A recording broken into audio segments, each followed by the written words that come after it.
Former President Duterte himself admitted again that he killed some alleged drug personalities during his time as Davao City Mayor.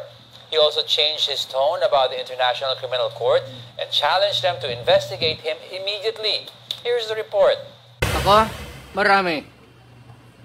Mga 6 or 7 in one drug den doon sa Davao City.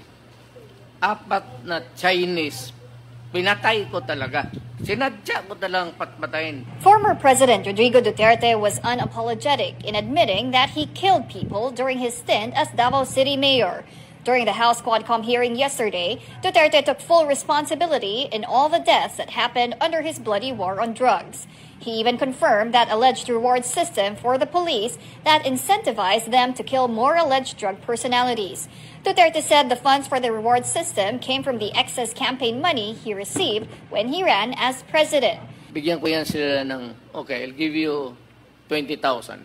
May sobra niyan, magsabi sila, sir, hindi na ubos.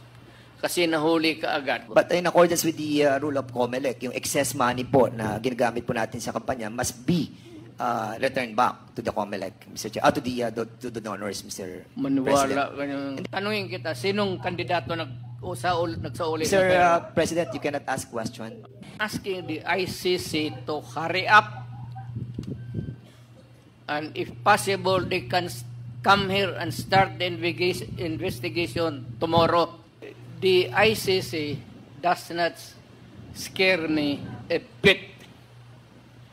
They can come here anytime. Pwede pong gamitin ng mga sinabi ni Duterte dito at sa Senado sa pagbubukas po ng trial sa ICC at sa kahit na ano pa man pong korte.